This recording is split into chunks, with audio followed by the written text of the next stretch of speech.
talked to the deputy on August 13th, to the time you called us on December 11th, did you talk to anyone else or tell anyone else to go there, direct them to go there? No, not at all. Meet with any search teams, any other people, or call, like, what did you mention, kid finders, call any organizations? If you want to hear the greedy, materialistic pig side of me, at that time there was a $235,000 reward. If I thought, like I said, I thought it was a skull, I knew it was a skull, why the hell would I call anybody and tell them, oh, you want $235,000, go over there and pick it up? So. But the same could be asked there, it's like, well, if you knew that money was available, why wouldn't you go back there and persist? Because the cop pissed me off. Great answer. Okay? That seems like... That seems like... Think of anything else, sir? Yep.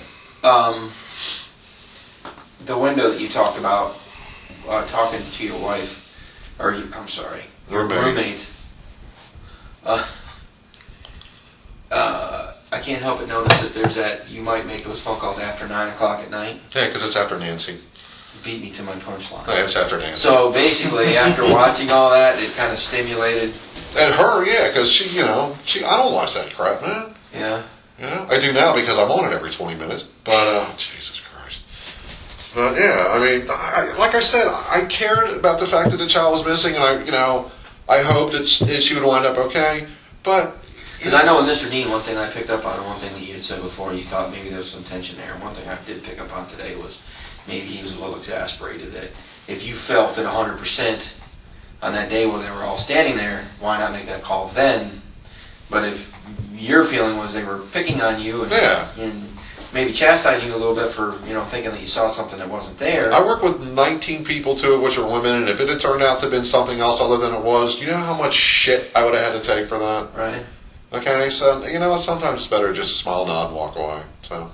But did you call anybody else that you can think of that we don't want to be blindsided with and discuss this with during any of this time frame? I discussed my theory with my friends. That's why they all called. And I told you all this before. That's why they all called me that day and went, no, you were right. Because I had my little idiot theory. My little idiot theory proved to be true. That's just all there is. But nobody else in the limelight right now? Nobody in the public eye? No, I didn't even call my brother-in-law and tell him about it. My brother-in-law's a bounty hunter right now. I told him my theory, but I didn't tell him anything else. As you can tell... So the Brotherhood of Bounty Hunters, you didn't call them? If you really listen to my tape, you can hear the exasperation in my voice when I'm just trying... I started out trying to do the right thing, okay? I figured if it is what it was, I was trying to be anonymous about this because hopefully they would find her, it would bring an end to this and all that, and then one day it turned into 2 days, and then 2 days turned into 3 days, and then the officer shows up, makes me feel like a jackass, and I'm like, screw this shit, I'm done. I tried to do the right thing, and I kept getting it thrown back in my face, and so, enough, man. And that's an honest explanation. So. We're good with that. Anything else? Nope, it's going to be a little while on the phone probably, but I'll go check on that here in a second. We have more people to talk to anyways. David, anything you wanted to add, or?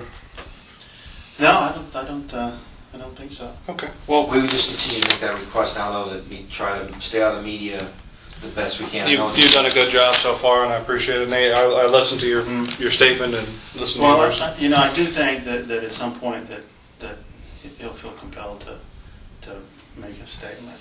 So we would ask that being that Linda and Jeff are the prosecutors on there, that maybe we can hook you and that party up, and you guys can work about that. It's probably the most professional way to go about this. That's right. Yeah, if maybe I'll call Bill Bowes or something like that. That's fine. Well, let me tell him, but well, you can turn that off. Okay. If you want that part of the record, finish your whatever. Well, I just just wanted to.